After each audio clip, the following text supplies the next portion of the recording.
Hey everybody, Zack and Joe, your local Pittsburgh realtors, talking to you real quick about what is seller assist. Seller assist, and for this we're going to use a hypothetical example of a $100,000 property, just for a nice round even Makes number. it easy to do the multiplication for us. We're not that good at math. I don't have a calculator in front of me. So for a $100,000 property, what it would look like is, first, what seller assist means is it's the seller helping the buyer with their closing costs. A lot of times this is necessary or desirable for a buyer who is a first-time buyer, a younger person or couple that maybe hasn't had a lot of time to build up a big savings, but they have a good job and they have good credit. So they're just maybe cash poor, but they're otherwise in good shape. So what happens is they make it part of their offer to the seller that says, we are offering you, say, $100,000. But we want 6% seller assist, so that's $6,000. Essentially on the seller side of that, and they can say no to this, it's part of your offer. But if they said yes, basically what would happen is the seller would be receiving 94% of the asking price, giving back 6%. The sale price would be $100,000, but basically they're giving the buyer $6,000 at closing to help pay for their closing costs. A lot of times one of the kind of middle ground solutions to that is the seller will say, well, I really wanted to get the $100,000 for my house because I have closing costs too. So how about if you raise your offer a little above 100, maybe 106,000, you'll get the 6,000 seller assist and I'll still get the 100,000 I was hoping to get. And those are very,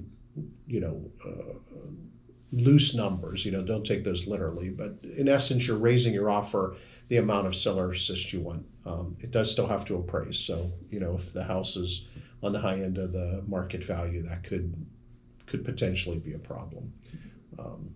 It's usually not a whole lot of money, it's usually roughly around 6% or so. It's if you're talking about a $500,000 property, right, it's going to be a little bit more. Yeah, 3 to 6% are probably the two typical numbers. It can be anywhere in that range. And like Zach said, the important thing is, as a buyer, to recognize the seller does not have to accept that as part of your offer. They can say, look, I'm not giving any seller assist. You are, if you want to buy the house, you have to have the down payment or the correct amount of seller closing costs. And I've had sellers that were like that. And others are very reasonable about it and say, sure, I understand. As long as I net the amount I want to net, I don't care what the numbers, you're just moving numbers around on a paper and I'm going to get the same amount out of it. I don't care. Yeah, they're basically taking it out of their net profit.